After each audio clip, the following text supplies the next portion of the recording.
Okay. Gusto nyo bang ang mga panalangin nyo itugunin ng Panginoon? Sinong gusto to sa kamay? Okay, pakinggan nyo ito, ha? 1 John chapter 5, verses 14 to 15 says, "This is the assurance we have in approaching God, that if we ask anything according to His will, He hears us. And if we know that He hears us, whatever we ask, we know that we have what we have asked of Him."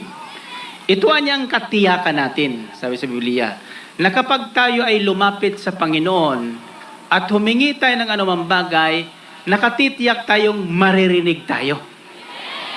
At kung naririnig nga tayo ng Panginoon, nakatitiyak tayong yung ating hiningi, ibibigay at binigay na nga sa atin ng Panginoon. Amen? Aniwala kayo? Ngayon ang tanong kasi, Brother Mike, bakit hindi dumarating yung hinihingi ko? Sabi dito, this is the assurance we've been approaching God. If we ask according to His will. Kapag tayo'y lumapit at humingi ng naaayon sa Kanyang kalooban, nakatitiyak tayo pakikinggan. Amen? At kung natitiyak tayong pakikinggan, natitiyak natin, tinanggap natin at tatanggapin nga natin yung ating kahilingan.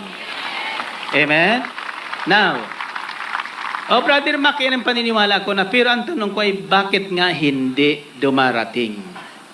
Ayan. Gusto yung malaman kung bakit? Okay. Kasi pagkatapos ng pagdasal, ganito yan. Pagkaraan ng isang araw, di dumating. Di naman totoo yata yun eh. Wala. So, naghalo na yung pag-aalinlangan.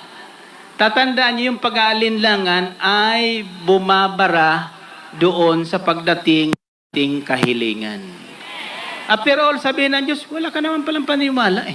Dadasal-dasal ka pa dyan. Amen? Hindi ka naman niniwala. Dadasal-dasal ka pa. Ngayon ang tanong niyo, Brother Mike, gaano ba talaga kahalaga ang paniniwala? Hallelujah. Okay, gusto niyo malaman? Just how important is our believing faith? Believing faith, trusting faith. Kasama yan eh. Or in pure simply, paniniwala. Sabi sa Biblia, hindi nalulugod ang tao, ang Diyos sa taong wala sa kanyang paniniwala. Hebrews 11:6 says, without faith, it is impossible to please God. Faith, therefore, brothers and sisters, mga pangangailangan at kahilingan sa ating Panginoon. Without faith, it is impossible to receive what you want. Pananampalataya. So, ang tanong ko na pananampalataya ay umaasa tayo sa mga bagay na hindi natin nakikita ngayon. Umaasa tayong darating sa atin sapagkat ipinangako ng Diyos. Amen? So it starts with believing in God. Kailan maniwala ka talaga may Diyos? Naniniwala ba talaga kayo may Diyos? Naniniwala ba kayo walang imposible sa Diyos? Bakit ang mukha natin mukhang may Diyos? Walang Diyos. Amen? Naniniwala kayo, pero tingnan mo mga mukha natin, mga mukhang walang Diyos. Tingnan niyo si Brother Mike, nabalian na yon. Di ba? Nakita niyo ba yung mukha ko para mukhang walang Diyos? Inatake ko ng katakot-takot na trangkaso dun sa Hong Kong. Although sabi ng ibang nanood ng playback dun sa Hong Kong, bakit yata mukhang mahina ka dun? Talagang mahina. Ano magagawa mo eh? Lulutang-lutang pa ako dun eh. 2 gabing hindi ako makatulog dahil dun sa mga asong trangka sa akin eh. Pero hindi yun nabawasan ang aking pananampalataya. Naniwala pa rin ako, makatatay ako sa entablado ng araw ng ligot, maghahayag ng mabuting balita. Amen? Sapagkat iyon ang aking pananampalataya. There is no other way to please Him. There is no other way to reach God. Wala mang ibang paraan para abutin natin ang Panginoon. Walang ibang paraan para kumbinsihin natin ang Panginoon sa ating kailangan, kundi ang ating pananalig, pananampalataya at pagtitiwala sa Kanya. Amen? Ganyang kahalaga ang pananampalataya. Now, second is kung may pananampalataya ka, we walk by faith. We walk and live by faith. Tayo'y nabubuhay, lumalakad, nabubuhay, ayon sa ating pananampalataya, hindi ayon sa nakikita ng dalawang mata. For example, typhoon signal daw ngayon. Yung mga walang pananampalataya, wala dito sa baseball stadium. Because isipin nila, uulanin dun, ano man gagawin natin dun. Baka hindi lang matuloy yun, di ba? Dito sa El Shaddai, typhoon signal number 3, number 4, number 5, pag sinabing may gawain, maliban ng siyang wala, may gawain. Amen? So, yung taong may pananampalataya, naroroon. Amen? Ano wala kayo? Hallelujah. So, iisa-isahin ko ito ang kahalagahan ng pananampalataya. 2 Corinthians 5:7 says, we live by faith and not by sight. Sabi sa Galatians 2:20, the life I live in the body, I live by faith in the Son of God. Yung buhay na aking binubuhay ngayon sa buhay ko, ibinubuhay ko ayon sa paniniwala ko sa buhay na bigay sa akin ni Kristo. Buhay na bigay ng Diyos. In other words, Diyos lamang nakakaalam sa aking buhay kung kailan ito, kung anong haba nito. Amen? Panginoon lamang nakakaalam kung kumain ako o hindi. Nakakaalam kung ano mangyayari sa akin, kumain ako sa hindi. Matulog sa hindi. Kung totoong may Diyos at talaga nang mayroon, paniniwala, totoong naniniwala tayo sa Diyos, ay bakit masyado tayong nababalisa sa maraming bagay? Yung taong balisa sa maraming bagay, hindi nakikita yung biyayang inilalaan ng Panginoon. Amen? Kaya sa Biblia, laging sinasabi doon, be not afraid, be not anxious. Huwag kayong matatakot, huwag kayong mababalisa sa anumang bagay. Alam mo, ang buhay simple lang. Tuturuan ko kayo. Simple lang. Pagkain, inumin, titirahan, idadamit. Ako nung nag-aaral ako, 2 lang damit ko. 4 na taon sa college. Nakatapos ako sa 2 damit, 2 pantalon. Puro sulsi sa tuhod. Kasi sa Fiati ko nag-aaral, bago pumasok sa Fiati, dumadaan ako sa Quiapo. Nagdarasal. See? Kaya puro sulsi tuhod ko. Pero tinugo naman ang Diyos lahat na dinadasal ko. Nakatapos ako kahit papano. Amen? Nung makatapos na ako, nagsasabi ko, magkaroon sana akong trabaho kahit kako 2 piso isang araw. Nakapasok ako, 2 piso isang araw.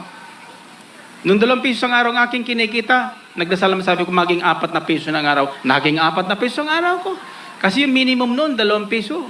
4 na piso pa lang. Yung dollar noon, 1:2 eh. Yung $1 $2, 2 piso natin noon. Mahalaga pa yung ating pera noon eh. So, according dun sa aking hiningi, yun naman dumarating. Anong dumarating sa akin? Kilakihan ko na. Sabi ko yung bandang huli, teka muna. Paunti-unti yata ito. Sabi ko, Lord, sana naman kako magkaroon ako ng bahay at lupang malaki. Ayan, ano. Hallelujah. Aba, hindi nagtagal. Hindi nagtinapos. Maniwala kayo. Nagkaroon ako ng bahay at lupang napakalaki. Kasi, ano sa paniniwala ko? Anong paniniwala eh? Maniwala kayo? Pero malaki man yung bahay ko, wala rin. May problema pa rin. Hanggat nasumpungan ko nga ang katotohanan sa buhay. Ano ang katotohanan sa buhay? Ang buhay ng tao isang iglap lang. Walang nakatitiyak kung nandiyan pa bukas. Bakit mo iintindihin yung bukas? Bakit mo isasanla yung bahay lupa mo yung para sa bukas? Bakit ka mangungutang ngayon para sa bukas? Amen? Alam mo yung pangungutang, isinasanla mo yung bukas. Totoo yun. Wala pa sa kamay mo, pinangungutang mo na. Hindi pa nakapagsusweldo, nabali na. Kaya bago dumating yung sweldo, bali-bali na. Amen? Nasusundan niyo ba? So, ang pananampalataya ay ngayon. Faith is now. Hindi bukas. Faith is now. Ang pananampalataya ngayon, kung ano lang ngayon. Alam mo, ang problema lang kasi malaking tao talaga, niloko tayo ng demonyo. Ang daming pinangako ang demonyo. Kaya hindi tayo nakukuntinto. Amen? Malaking diferensya sa tao yung kawalang kasiyahan. Kawalang kasiyahan. Tandaan niyo yun? O bakit? Bakit nga ba nagkakaproblema tayo sa pag-aasawa? Ha? May asawa na, naghanap pa ng iba. Walang kasiyahan. May trabaho na dito, iniwan yung trabaho, nag-apply, papunta sa Saudi. Mayroon niya, po sa akin, nagpaalam sa akin, ang sweldo dito, 25,000. Iniwan dito at pumunta ng Australia. Pagdating ko sa Australia, ngayon, nakatunga nga. Sabi niya, Brother Mike, tulungan mo naman ko, anong tutulong ko sa'yo? Sabi niya, wala niya akong trabaho dito sa Australia. Kako, hindi ba ikaw yung lumapit sa akin na may sweldong 25,000? Mataas ang katungkulan mo doon. Oho, pero akala ko niya, mas maganda dito sa Australia eh. Kasalanan mo niya ito eh. Bakit ka ako may kasalanan pa? Ako pang sinisi. Eh kasi niya nagpataas ka niya ng passport. Kaya ngayon, di na ako nagpapataas ng passport. Wala niyo yun? Eh kasi pinatataas ng passport tapos akong sisisihin pa. Kaya nga hindi ko nagpapataas ng passport. Amen? May mga pumunta doon sa Hong Kong nung gawain. Pumunta sa gawain. Ang alam nila yung gawain, araw ng linggo. Alam mo kung anong araw pumunta doon? Lunes. Grabe sila. Ibang klaseng pananampalataya ng mga taong ito. Purihin natin ang Panginoon. Purihin ng Diyos. So, just how important is our faith? Number 3, Ephesians chapter 2 verse 8 says, "It is by grace you have been saved through faith, and this is not from yourselves. It is a gift of God." Ang kaligtasan natin ay kaloob ng Diyos. Yung buhay na walang hanggan ay regalo ng Diyos yan. Sa taong may pananampalataya at paniniwala sa Kanya. Amen? Ang buhay na walang hanggan sa karya ng Diyos, hindi basta natatanggap ng lahat ng taong yan. Kung ikaw ay may pananampalataya, may buhay na walang hanggang kang pupuntahan, di iiwan mo na yung mga bagay ditong humahad lang patungo doon sa buhay na walang hanggan. Amen? Hindi lahat na tumatawag kay Kristo ng Panginoon, hindi lahat na umamin dito sa Baseball Stadium, hindi lahat na umamin doon sa CCP, hindi lahat nagpupuyat ng pakikinig sa DWXI makakarating sa langit. Maniwala kayo. Sapagkat sabi sa Biblia, sila lamang sumusunod sa kalooban ng Diyos ang siyang makapapasok sa kaharian ng Diyos. Amen? Ngayon, paano mo ngayon masusunod ang kalooban ng Diyos? Kung wala kang pananampalataya. Amen? So, bago inyisipin ng lahat, bago yung hinihingi nyo dito, maniwala muna kayong mayroon tayong buhay na walang hanggang inaasahan. Amen? Ay kasi, sabi sa isang bahaging ng Biblia, kung ang inaasahan lang natin yung mga pansamantalang bagay dito, kawawa tayo mga Kristiyano. Kawawa tayo mga Kristiyano. Bakit? Kung wala tayong inaasahan afterlife na tinatawag natin, kawawa tayo sapagkat ang dami nating sinasakripisyo dito, di ba? Sa lupa, para lang magkaroon tayong buhay na walang hanggan. Eh kung wala yun, kawawa tayo. Amen? Kaya tama sinasabi ng demonyo na, magpasasa ka na dito. Magpakasaya ka na dito. Total, pag namatay ka, patay ka na. Napaniwala ka sa demonyong yan. Naghahanap lang ng karamayan sa impyerno. Naniwala ba kayo may demonyo? Sino naniwala may demonyo? Totoo yan. Tingnan mo ang katabi mo.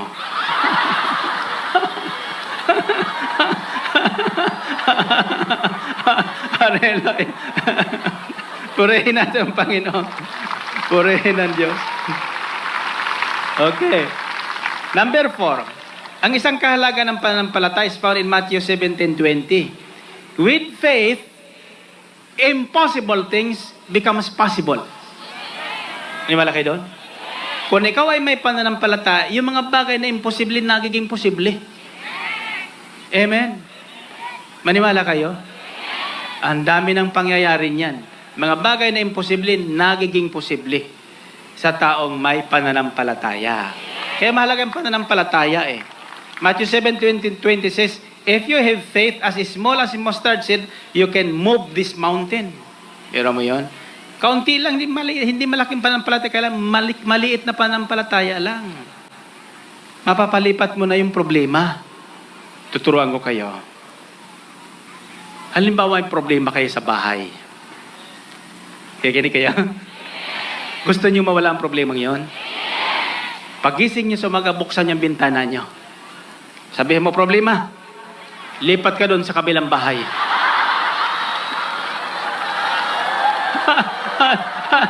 Hallelujah.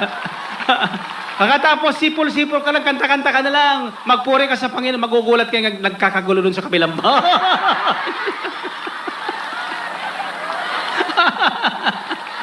Aniwala kayo? Subukan nyo lang. Subukan nyo. Hallelujah. Okay. Sino sa inyo ngayon ang may sakit na nandito? Na yung totoo lang. Yung totoo lang. Yung gusto nyong gumaling? Okay. Sabi ito, sa James chapter 5 verse 15, the prayer of faith heals the sick.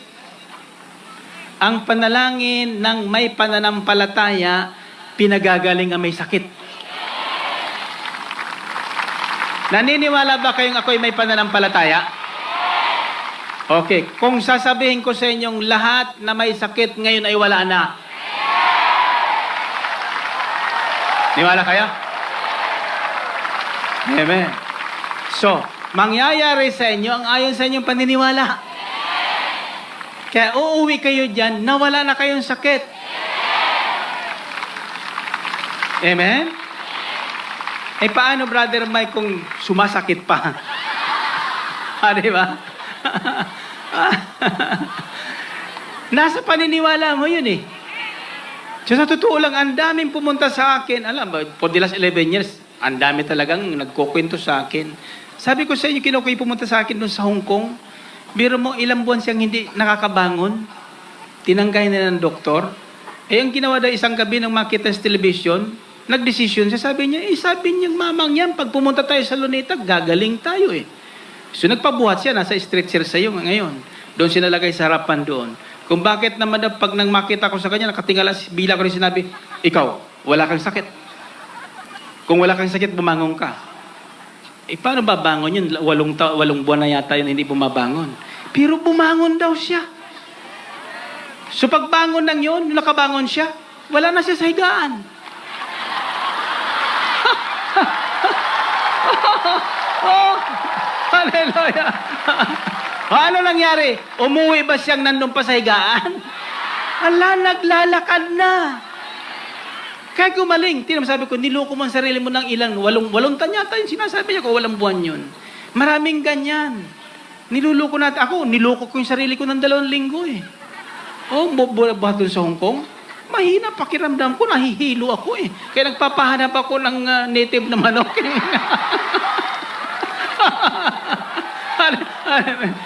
Ay, kanong isang araw, pinangakuan ako ni Jessica, wala naman dumarating. Puro bukas. Pero kahit kapangako lang yun, lumakas na ang tuhod ko. Hallelujah. Purihin natin ang Panginoon. Purihin ang Diyos. So, pananampalataya. Sabihin niyo pananampalataya. Okay, tuturuan ko kayo ng pananampalataya talaga. Ha? Kaya, marami nagtatanong dito, bakit si Brother Mike ang daming pinagagawa sa tao? Ayun, nagpapadrawing na naman niya ng paragos. Paragos ba yun? Karito yung hinihila ng kalabaw. Kalabaw yung manghihila, ha? Kung yan dyan, no? O, karita, open cart. Karita, kung karita niyan. Kasi iyan ay pananampalataya. Pananampalataya. Ako nangyari sa akin yan eh. Yung kinukwento ko tungkol sa miracle seed of faith na yan. Yun ang kinukwento sa atin ng kapatid natin. Nagkamali lang siya sapagkat nangutang siya. Yun ang pinakipag-covenant niya. Anong pananampalataya yun? Hindi pinangungutang ang Panginoon. Sabi ko sa inyo, nang makilala kong Panginoon since 1984, hindi na ako nangutang. Ang dami nag-aalok sa akin ng bangko'y magpautang, tinatawanan ko lang. Kayo, gusto nyo mangutang? O, may pananampalataya na kayo niyan. Amen? Hallelujah. Tingnan natin, subukan nyo lang yan. Maniwala kayo, subukan nyo. Unang palatandang may pananampalataya, ano man mangyari, i-desisyon nyo ngayon, hindi na kayo mangungutang. Diyan nagpasimula yan. Sa maliit na bagay. Alam mo yung lahat na malaking bagay, di man nagsisimula sa malaking bagay yan eh. Amen? Simulan nyo lang sa maliit na bagay. Kung may pananampalataya ka, paano brother Manyak, wala kaming piro, wala inaasahan, ayan, wala na akong isasaing. Di huwag ka magsaing. Wala kang isasaing.